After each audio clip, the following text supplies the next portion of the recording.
This is Healthcare's Missing Logic podcast, episode number 119. Today, our special guest is Lori Wightman.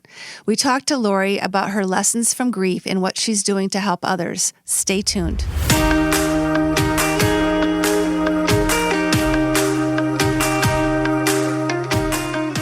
Welcome back to Healthcare's Missing Logic podcast.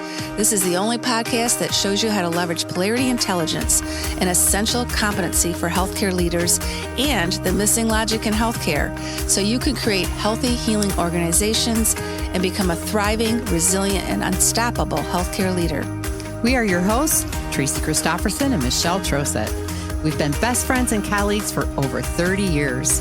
And during that time, we coached healthcare leaders across North America around how to create healthy, healing organizations. Today, we coach healthcare leaders and leadership teams to live thriving, resilient, and balanced lives, combat burnout, and create the best places to give and receive care.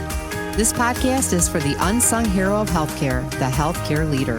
We want you to know we see you and we'll be here for you each week. In this podcast, we're going to challenge healthcare's industry norms, flip limiting beliefs, and share proven strategies so you can be your best self at work and at home, live and lead intentionally, and experience well-being and joy. We are glad you are here and look forward to sharing the journey with you. If you aren't totally convinced this podcast is for you, just listen to a few episodes and convince yourself. Well, hi, everybody. Welcome to Healthcare's Missing Logic podcast. This is Tracy. And it's Michelle. Welcome back. Welcome back. Another glorious day. Yes, it is. Here we are in the podcast studio, just having tons of fun. Oh, yes. Yeah. And we had a delightful interview today. Yes, we did. Yeah. And it's with a dear friend and colleague from a long time ago. She comes from West Michigan, and we can't wait for you to hear what she's been up to. Yeah. And she is really just a very delightful, easy to talk with kind of person, right? Just so down to earth and so articulate as a leader. And she's going to be sharing some of the information that was in an article that she wrote on really her experience, personal experience with grief. Mm-hmm. And I think, just kind of the realities of experiencing grief and, what that is, what that looks like for people these days, and I think she's got some really fresh perspectives on that. Yeah, she does. And she took her own personal learnings on that, and she is really committed to helping her organization and other healthcare organizations support their employees that are going through grief, and she's making some great strides. Yeah, she is. And, kudos to her for applying what she's learned personally to the bigger picture these days, right, where it's desperately needed. So we're talking about Lori Wightman, and let me introduce you to her. So Lori Wightman is the Senior Vice President and Chief Nursing Officer at SCL Health. And in her role, she is responsible for the overall leadership of patient care services across the health system ministry, which includes 8 hospitals in Colorado and Montana. She also provides clinical oversight for the health system's clinics in Kansas, Colorado, and Montana. This is a busy lady, right? Mm-hmm. She joined SCL Health from Monument Health in Rapid City, South Dakota, where she served as System Chief Nursing Officer and Chief Nursing Officer of the flagship hospital in Rapid City, South Dakota. Prior to joining Regional Health, she served as a Chief Nursing Officer and other various leadership positions with Trinity Health, which is based in Livonia, Michigan. Lori earned her doctorate of nursing practice from Rush University in Chicago, Illinois, and the focus of her doctoral work was talent management. Isn't that interesting? Yes. She received both her Master's of Science degrees in nursing and Bachelor of Science in nursing from Grand Valley State University in Allendale, Michigan. That's a place near and dear to our hearts. Oh, yes. Right? And she has served in academic positions at Grand Valley State and Saginaw State Universities in Michigan. She's an executive coach and enjoys coaching and mentoring leaders. So without further ado, here is our interview with Lori. Hi, Lori. Welcome to Healthcare's Missing Logic podcast. We're so excited to have you as our guest today. Thank you so much for the invitation. It's an honor to be here, and it's nice to reconnect with you both from my past. Yes, we always like to bring phenomenal people from our past back into our present, and you're one of them. Yeah, it's just great to have you here. Yes, Thank yes. you. And for our listeners, Lori used to live in Michigan where Tracy and I live. And for the last many years, she's had her home in several other states in the United States. And Lori, why don't you tell our listeners where your career has taken you and where you currently live and work? Thank you. I have been richly blessed with my career journey, and it has taken me across the country. As you know, most of my career was in West Michigan, in the Michigan area. And then I had the opportunity to go to California, to South Dakota, and now Colorado, where I live in the Boulder, Colorado area, north of Denver. And I work for SCL Health as the System Chief Nursing Officer. SCL Health is a health system that covers Kansas, Montana, and Denver. Wow. Wow. That's a lot of territory. It is. It is. Yeah, it's eight hospitals and about 160 clinics. Wow. That's amazing. Well, we know that West Michigan is near and dear to your heart. So what do you miss most about it? I'd say what I miss the most is living by my parents. As my parents get older, I really wish I could spend more time with them. But in addition to my parents, I would say Lake Michigan. I love the lake. And the mountains are beautiful, but there are no Lake Michigans out here. That's for sure. Lake Michigan is like an ocean when you look at it from the shore. It's so huge, right? It is. It is. Yeah. I was actually kind of curious if that's what you were going to say. Wonder if she's going to say Lake Michigan. It is beautiful. It is beautiful. Well, Lori, we are very grateful and honored to have you on our podcast today. And we know that you lost your husband and best friend in 2018. And first of all, we're just very sorry for your loss. Thank you. Truly.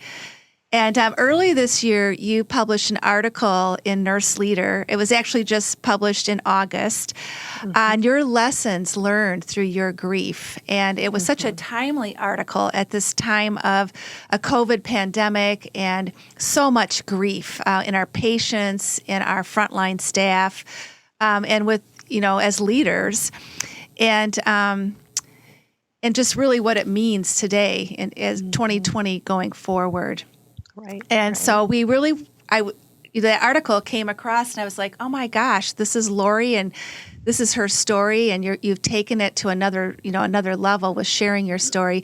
But before we get started and talk about that, we'd like to know a little bit about your best friend, Elle Wightman. And we both know, Tracy and I, how important it is to have a supportive spouse and life partner when you're a busy healthcare leader. And we really want to hear just a little bit about your love and your story before we ask you what you've learned about grief.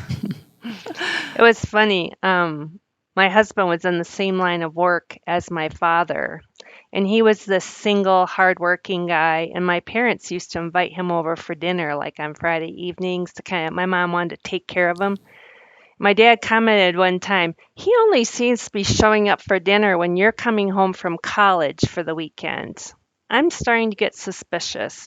And sure enough, he asked me out, and the rest is history.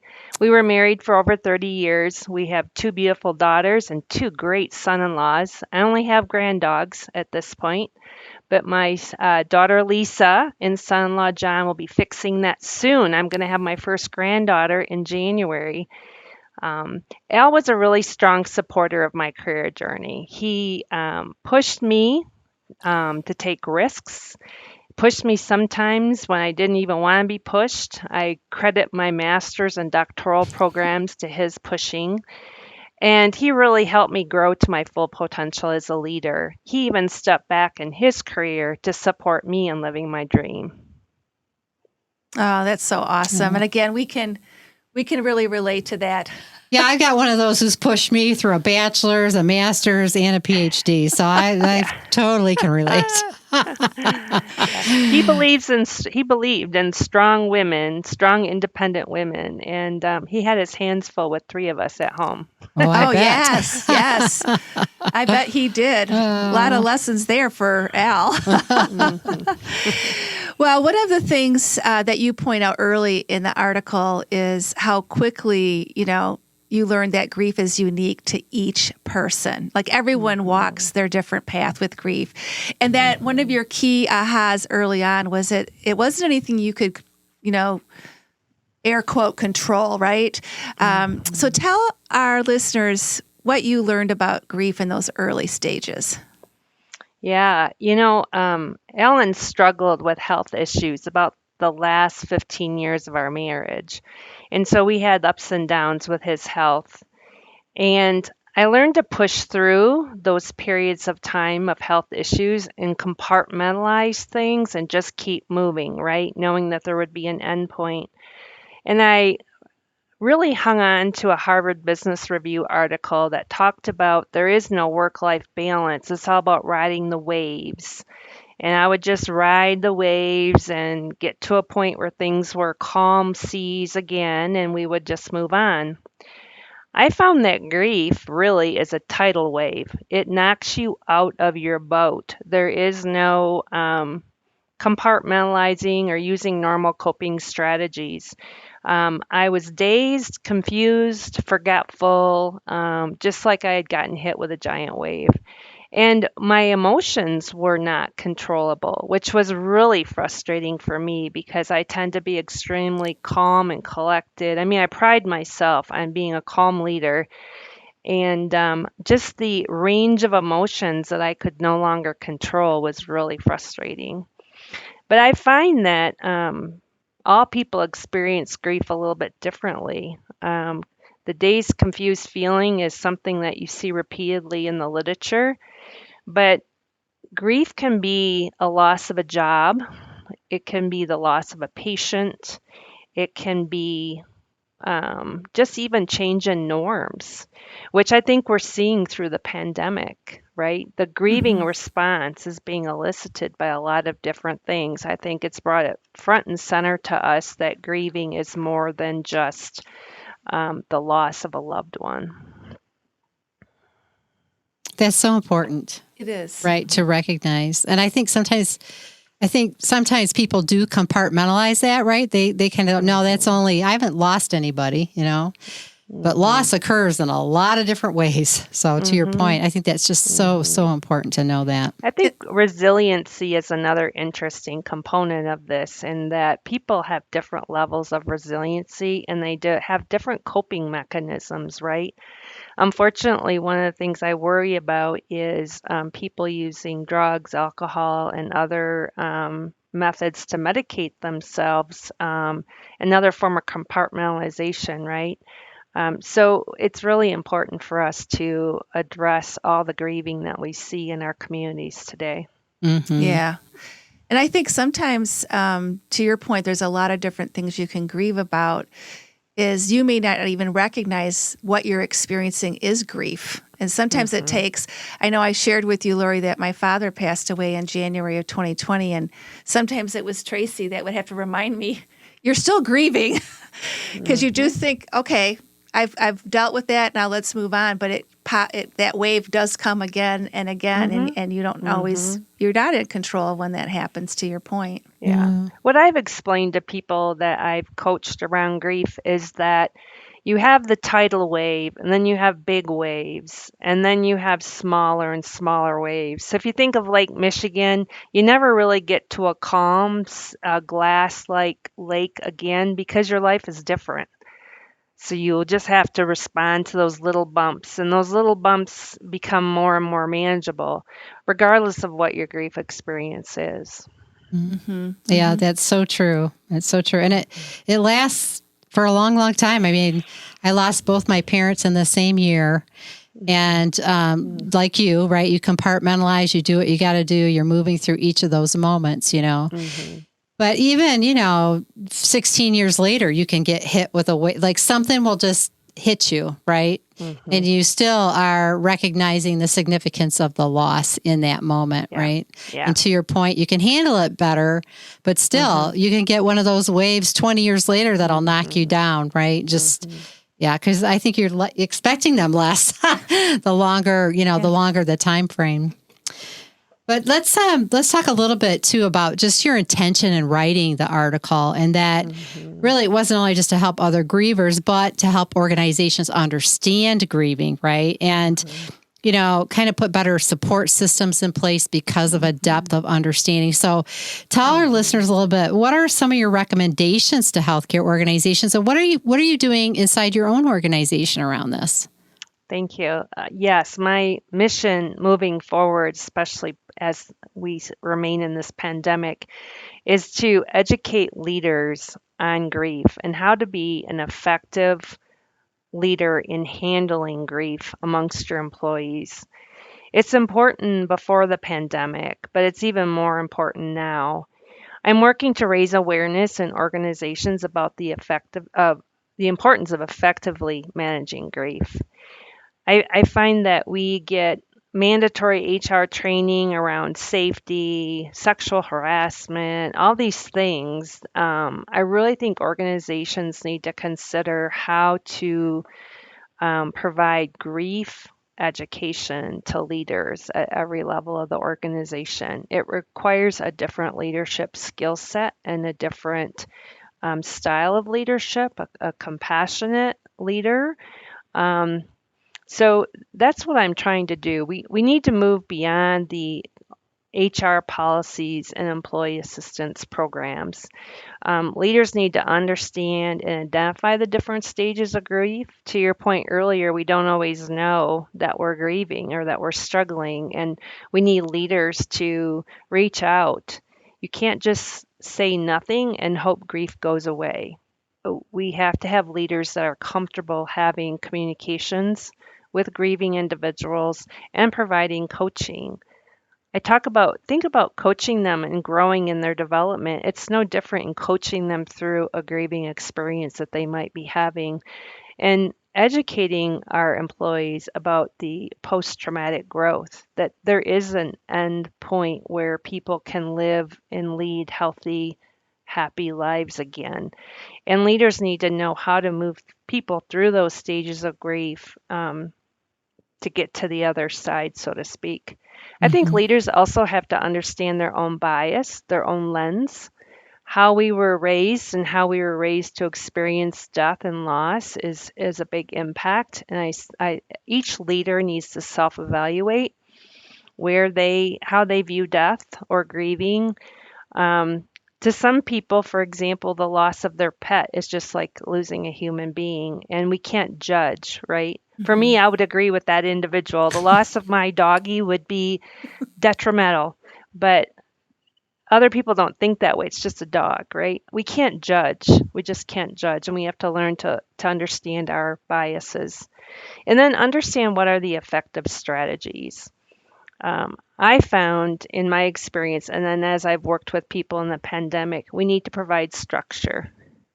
We need to call out the behaviors that we're seeing. We need to offer flexibility. In the nursing world, if a nurse can't work a 12-hour shift, can we offer them a 6-hour shift? How do we ensure they're getting rest breaks, reserving their energy? Because when you're going through a grieving process, you have very little energy. And often, like me, I didn't eat. I didn't want to eat. I didn't feel like eating.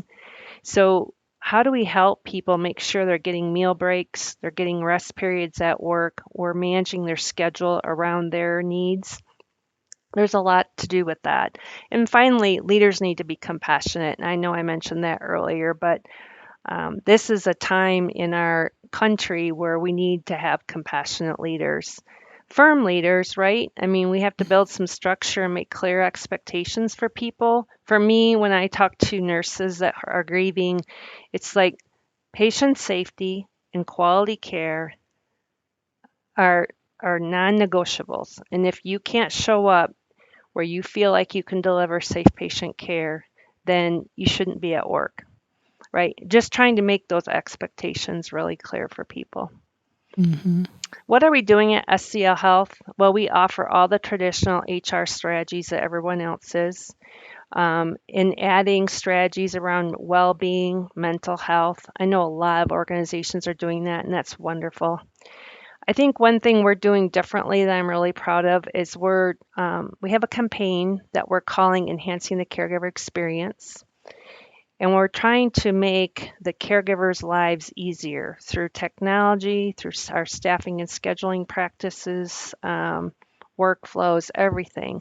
But a big component of this experience project is rolling out relationship-based care principles in a little bit different way. The first 4 months was focused on caring for oneself. And everything we educated on, talked about, the whole focus was on how do you care for yourself? Meals, exercise, sleep, mental health, resources, and coaching. And now we're moving into caring for one another, where we're trying to create compassion and support and rebuild teamwork, right? And then finally, we're going to move into, as we get into the holidays, caring for our patients and families in hopes that we can get people in a place mentally and spiritually where they can reconnect with their patients and families. Because we know that that connection is what gives providers and caregivers reward and joy in their work. They're just not in a place where they can get that right now. They just can't connect. So we have to help them through this connecting with themselves, connecting with their colleagues, and then finally they'll be able to find that joy in the connection with their patients. Mm-hmm. So I'm really excited to have that going on at SCL Health right now. Mm-hmm. Oh, that sounds great. Yeah, that sounds great. Absolutely. And I'm really glad that you've mentioned kind of the structure and flexibility. I mean, that's an interdependent pair. You really have to have both, right? You need to have that structure for the guidance. And yet, because this is such a unique experience for every person, there needs to be that flexibility and that allowance. And I think you mentioned in your article too, I mean, even re-looking at the policies around grieving, like you get 5 days, or in some cases it's less than that, right? Yeah. So there is no way that you are going to have moved through the grief, process in 5 days, right? But there's that expectation that it's over. Now come back and be productive. And I think the other thing I'm hearing you say is compassion is so important. So to me, it's that, yes, we need to have a productive workforce, right? And so that, of course, is, an organization's concern. But at the same time, we need those healthy relationships between the leader and the individual that's going through this experience. And I think that those are a couple of, different polarities, interdependent pairs that you really have to pay attention to. I'm glad you brought those forth. That's really important. It's hard to create that flexibility, especially with such a workforce shortage right now. Yeah. But this is not soft stuff. That's why I tell the executives and the non-clinical people who may not have an exact idea of what's happening at the bedside, or for our physicians or our other clinical caregivers like nurses. This is all about retaining our important workforce, reducing turnover, keeping people healthy. And when you keep people healthy, you reduce the risk of safety issues, of errors, improves that quality of care. There's a really strong business case about investing in people's well-being and mental health and making sure they're taking care of themselves when they show up to work. Yeah, and that's really important right now because, the front line, they really need to be listened to right now and have that sense of, it isn't just about bringing new workforce in all the time. It really is important to create a culture in a work environment where I want to stay. Yeah. Yeah. Yep. Yeah. Well, and I think you just mentioned a couple of benefits, right, of these is, right, having that healthy workforce, decrease in errors, increase in connection. What are some other benefits of really having a strong grieving, program, like to support people with grief? What do you see as some of the benefits of that? I think another benefit is reduced days off work. We have a lot of, even if they were to stay within the organization, you can have a high number of ill days, which are unplanned time off, which is actually sometimes more impactful than an actual vacancy because you're expecting people to be there. So reducing that time off, reducing physical injury as well to our associates. And then, of course, I mentioned the patient safety, and that to me is the number one reason for keeping people healthy at work is keeping our patients safe. So important. Sure is. So, Lori, you shared with us in the beginning that you're currently a system chief nurse executive.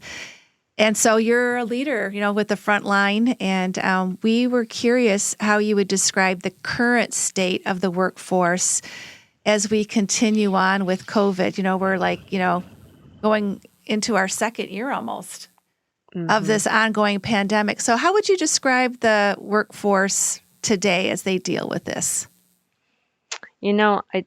I'm concerned. I've been a nurse for a very long time, and I have never seen the workforce in the position that it is today. I think historically, as a caregiver, you manage a crisis, a patient crisis, or a community crisis, and it's time limited. You have time to recover, and you go on. And this has been like a never ending crisis, and nobody really knows the end point to it. And I think that no end point and the length of time this has went on has really impacted our workforce. Fatigue, grieving, as I spoke of earlier. I think we talked about burnout before the pandemic. I think the pandemic is moved us kind of beyond just normal burnout. We're in a place of people being in moral distress and just real severe fatigue. And I'm even seeing anger now. It's interesting. Since the vaccination became available and became available very broadly, it's really hard for tired caregivers to keep being faced with people who have not taken the opportunity to vaccinate, and now they're very, very ill. And not only are they impacted with that and have that frustration, I think the other thing we're seeing right now, on a separate note, is an increase of just volume anyway, non-COVID patients, but just everybody delayed care for 2 years, Yeah. right? Yeah. I mean, everybody Yeah. just kind of, I'm not going to the hospital, I'm not going to the doctor. And so now we're seeing really complex, higher acuity patients occupying our hospitals in greater numbers. So I think that is a component of what drives some of the frustration as well. People want to have the room to take care of the patients who have been delaying care, and we have a lot of patients who have not taken the opportunity to become vaccinated and protect themselves. As you can see, I'm very pro-vaccination. Yeah, absolutely. And you're not the first leader we've heard that from. That's a trend they're seeing now. It's just it's getting really, really hard because they're working so hard. Caregivers are leaving the profession, which is scary at a time where we're already going to be short 1 million nurses. That's the projection. They're also moving just for change in venue. I had a nurse at one of our big hospitals here in Denver say to me, people don't understand. When you lose a loved one, you have closure, right? You bury the individual, you have the funeral, you step away from it. You don't have to go back there. She says, every day I come into this ICU, I relive my trauma every day. Yeah. And so she was needing to leave our organization just for a change in venue. She had to come to a different work environment every day to feel like she could cope with what she had been through the pandemic. And her story, I think, is a really important one. While we're seeing so much movement in the organization today, people need a change of venue. I also see people traveling, and there's a lot of negativity about nurses traveling to make all this money and like they're taking advantage of the situation. A lot of nurses are the primary wage earners for their families. they're taking advantage of this financial opportunity to take care of their unemployed spouse, to take care of their children who now need homeschooling or different caretaking expenses. And we can't blame people for traveling for a period of time and trying to make themselves better economically, paying off homes and student loans. And so I see that happening. I see that being cyclical. Eventually, people will decrease that travel need. That's also a way people are trying to change their venue, their work venue, right? I think eventually that will settle down. But there's a very transient time right now in healthcare as well. Yeah. Yeah, there's a lot to think about. And again, that's not an either or situation either. They are taking advantage economically and they're still serving, right? They're still providing service. Yep. Yeah. That makes a lot of sense. Yeah. So for people, we have listeners to our podcast from really all different roles from all over the country. And what would you want them to know about your day-to-day realities? I think as an executive of a health system, my day-to-day realities are trying to source the caregivers in the organization, source them with to meet their needs, not only to take care of patients, but to take care of themselves. And it's very stressful because it's more and more difficult to ensure capacity is available to people who need care. Access to care is a growing challenge.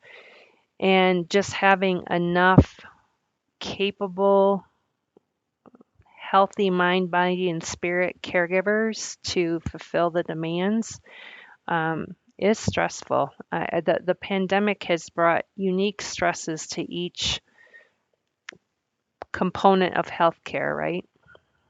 Yeah, for sure. Well, and I think a lot of attention has been given to the front line, to the caregivers, and Michelle and I always say rightfully so, right? They're carrying a huge burden every day, but the leaders are too.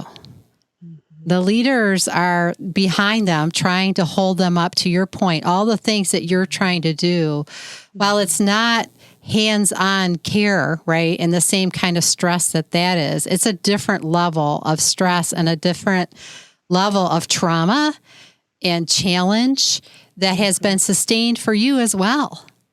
And, that's where we just, our hearts go out to everybody. But we know that if the leader folds, the organization folds. So you're so important. And it just, you have such a healthy awareness of what's happening and an attitude, because you're right. Some leaders are angry that their staff are leaving to travel, to take advantage, which is just just another example of the stress, right? That, they wouldn't probably normally feel that way, but because of everything piling on, right?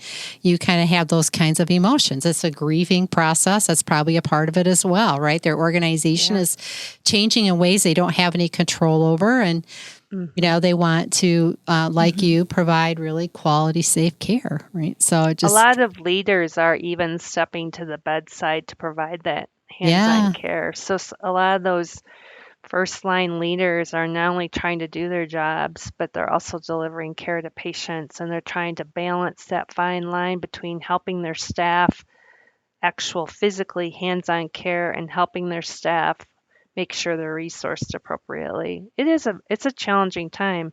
And I don't mean to be negative. I'm trying to share the realities. I'm confident we have a lot of really bright leaders throughout this country. We have a lot of hardworking, dedicated caregivers that are in service to ensuring patients receive quality care. We will get to a place of post-traumatic growth. It's just finding our way there. And we can't talk about things going back to normal because it's going to be a new normal. So how do we adjust in this new normal and find a place where we can find comfort and joy and meaning again in our work? Yeah, I think that's so important. And I think the other thing too is to be to maintain your own health and well-being during the process, right? Because we can't wait for this to end to work on that. So, as you know, Michelle and I have been working with leaders to really help them thrive, to be resilient, to live balanced lives during all of this. And, it's just such a challenging time. But we just wondered, what are you doing to kind of maintain your own health and well-being and be strong and resilient during this time? Well, first, let me thank the two of you for the work that you're doing. I think more and more effort and focus needs to be placed on building that resiliency and that strength within our people. So thank you for that. I would say first and foremost, my faith gives me a lot of strength and hope for the future. I take time to eat and to sleep. And this seems simple, right? But I was the incident commander for the health system for 366 days and basically 24/7. And I had to really think about eating and sleeping in order to stay in a place where I could lead a system during a time of a pandemic. So I would encourage people to try and monitor your sleep and food intake for just 1 week and see if you have opportunities for improvement. I sure did. I also found I needed to be intentional about restoring my mind and my spirit. My spirit through my faith, but my mind and spirit both typically get adjusted on the back of one of my horses. So it's important to have a hobby that can help give you peace and give you an opportunity to step away and relax. And my horses do that for me. I'm also more intentional as we move through the pandemic about connecting with friends and family. And being, every week I have 2 or 3 people in my calendar that I'm going to reach out and connect with. And just to remind myself the importance of staying connected and balanced through a difficult time. Yeah. As a leader, people depend on us to show up and lead through times of change and times of challenge. And we have to show up with our tanks full. And the only way to do that is to care for ourselves. Yeah. It's like the oxygen mask on the airplane, right? That's right. Care for yourself before you put it on others. That's right. Because you can't help them if you don't have any oxygen. That's right. But you just made me think of something. I think I'm going to have to change my hobby. Because, my hobby is golf. Now, let me tell you, that doesn't necessarily bring me a lot of peace. I bet not. No, I was thinking I didn't have such a great game on the course the other day, and I went out just to kind of get a break, right? And I think I'm going to have to get a new hobby. Yeah. At least for one that's going to give me a sense of peace. Yes. Yeah.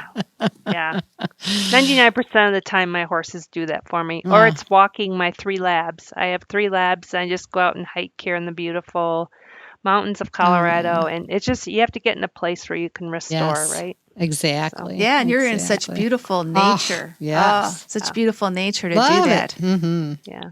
Those are all great examples, Lori. Yeah, they are. I think our listeners will really, pay attention to and maybe think about how well they do those things as well. So thank you for sharing those. Yeah. Okay, Lori, it's time for the missing questions. Oh, yay. The famous missing questions. And we do this because we learned a lot about you, primarily professionally, but also personally as well today. But we like to ask questions so people get to know, the other side of Lori as well. Okay. And so we're just going to ask you a couple fun questions and then a wrap-up question. So our first question is, well, we know you love your furry friends. We already knew that about you. And this might be a hard question to answer, but whatever the answer is, what is your favorite animal and why? Oh, no. It's a tie. Can I have a tie? Absolutely. Oh, my horses and my dogs. I don't know which is better. They fill me in different ways. So I would say horses and dogs. Yeah. Absolutely. Have you had horses for a long time? All my life. I've never not had a horse. Oh, wow. Yeah.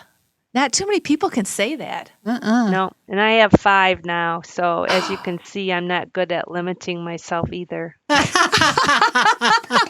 So when Tracy and I come out to Colorado to visit you someday, we can go horseback riding with you? You bet. I Beautiful out here. haven't been horseback riding since I was probably 12 or 13. Oh, I think. wow. Yeah. I haven't that would been be for fun. a long time either. That would be fun. That would be. All right, let's put that on our list. Okay. All right. And then what would you say your top strength is as a leader? Well, having led through the pandemic and the incident commander role, I would say people spoke the most about my composure. Calm, composed, don't get really wound up.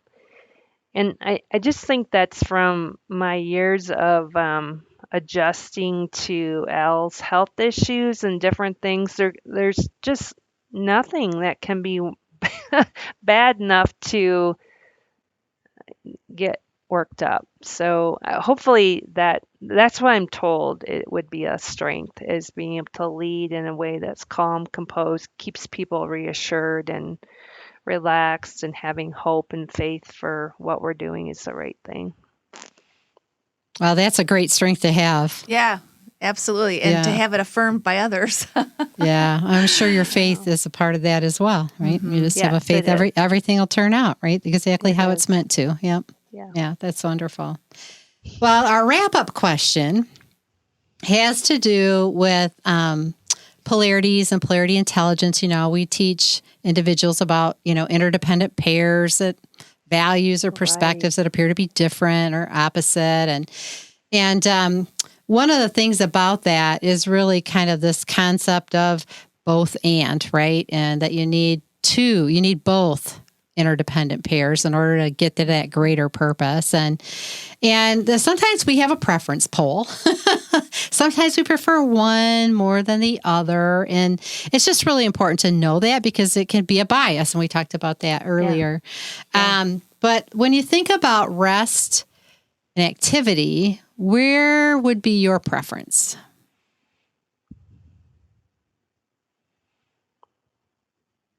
I would say rest comes to mind because I am so active all the time that I have to think about, and I'm drawn to rest.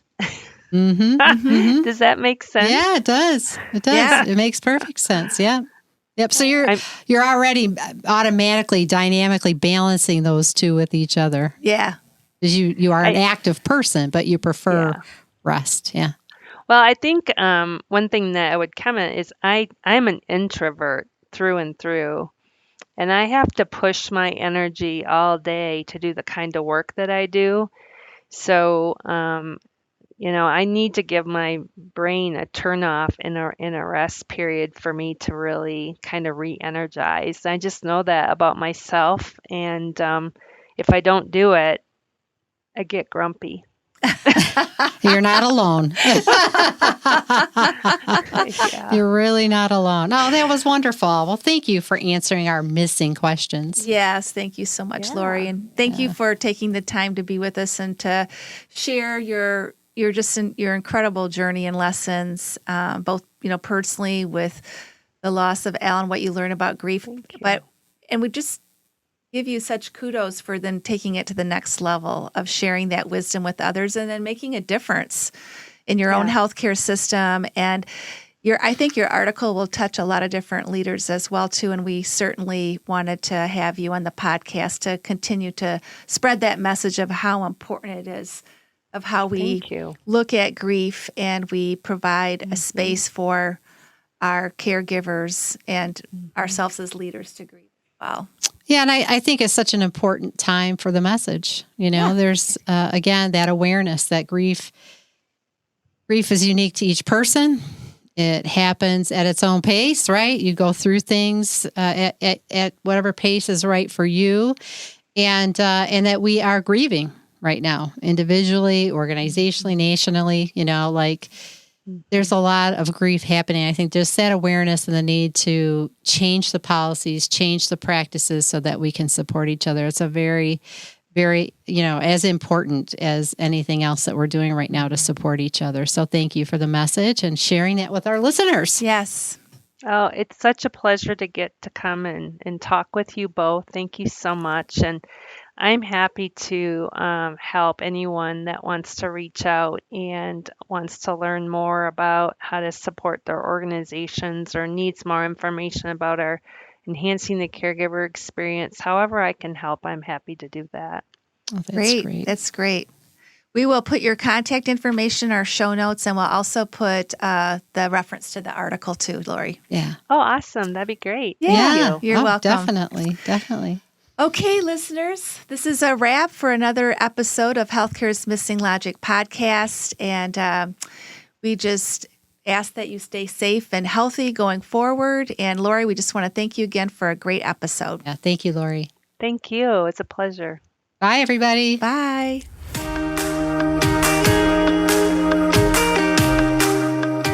We hope you enjoyed this episode of Healthcare's Missing Logic podcast, now a top-rated podcast for healthcare leaders. Please share this podcast with other healthcare leaders and anyone else you think would benefit. We are certain that if you found value in it, they will too. If you haven't already done so, please hit that subscribe button so you don't miss any episodes. And also, it would mean the world to us if you took a quick moment to leave a rating and review on Apple Podcasts, Stitcher, or your favorite podcast player. It helps to get the word out about our podcast and incredible guests. Be sure to subscribe to our YouTube channel if you want to watch our podcasts. You can also follow us on our Missing Logic social media channels, LinkedIn, Instagram, Facebook, and Twitter. Until next time.